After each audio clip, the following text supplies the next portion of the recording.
लोकसभा चुनाव में समाजवादी पार्टी की तरफ से बार बार टिकट बदलने से कार्यकर्ताओं में कंफ्यूजन हो रहा है। आधा दर्जन से ज्यादा सीटों पर यह हो चुका है।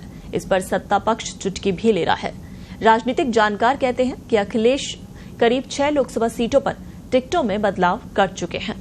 चर्चा है कि वो अभी कुछ और सीटों पर बदलाव का विचार कर रहे हैं।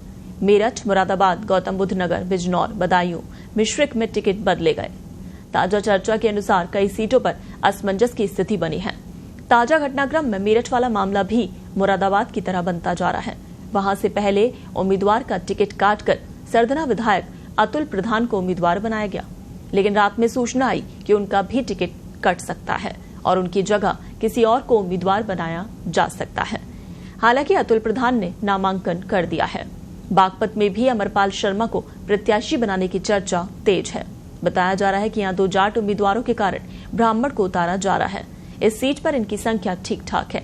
हालांकि अभी तक पार्टी की तरफ से इन मामलों में कोई अधिकृत बयान नहीं आया है। इसके पहले रामपुर और मुरादाबाद में ऊहापोह देखने को मिल चुका है। मुरादाबाद में डॉक्टर ST हसन ने अपना नामांकन कर दिया था, लेकिन बाद में पार्टी ने पूर्व विधायक रुचि वीरा को अपना अधिकृत उम्मीदवार बनाया। रामपुर में भी आखिरी वक्त में मोहिबुल्ला नदवी को टिकट दिया गया, अब वही प्रत्याशी हैं। ऐसे ही बदायूं से धर्मेंद्र यादव का टिकट काटकर शिवपाल को दिया गया। हालांकि बाद में आजमगढ़ से धर्मेंद्र को उतारा गया। मिश्रिख से मनोज राजवंशी की जगह संगीता राजवंशी को टिकट मिला है। बिजनौर में जहां पहले यशवीर को टिकट दिया और उसके बाद दीपक सैनी को टिकट दिया गया। गौतम बुद्ध नगर में भी ऐसा ही हो चुका है। सपा के एक वरिष्ठ नेता ये नाम छपने की शर्त पर कहा कि सपा ने लोकसभा चुनाव में सबसे पहले अपने उम्मीदवार घोषित किए थे, लेकिन चुनाव चढ़ते ही पार्टी में टिकट कटने की बाढ़ आ गई।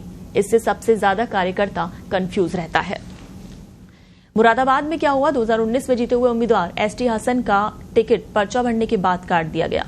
इससे कार्यकर्ता को परेशानी भी उठानी पड़ती है। वो प्रचार के लिए निकला होता है, पता चलता है कि अब दूसरे उम्मीदवार हो गए हैं जिसका वो झंडा ढो रहे थे, अब वो उस इलाके का उम्मीदवार नहीं।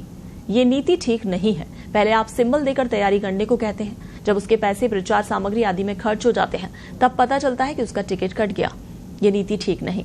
इससे कार्यकर्ता का मनोबल टूटेगा। इस पर भाजपा के सहयोगी और राष्ट्रीय लोकदल के मुखिया जयंत चौधरी ने चुटकी ली और सोशल मीडिया पर लिखा कि विपक्ष में किस्मत वालों को ही कुछ घंटों के लिए टिकट मिलता है, जिनका टिकट नहीं कटा उनका नसीब। भाजपा प्रवक्ता समीर सिंह कहते हैं, सपा का जनाधार खत्म हो चुका है।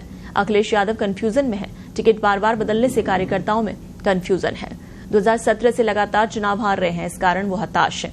वो उम्मीदवार तय नहीं कर पा रहे। सपा को भी एहसास है कि मोदी जी एक बार भारी बहुमत से जीत रहे हैं।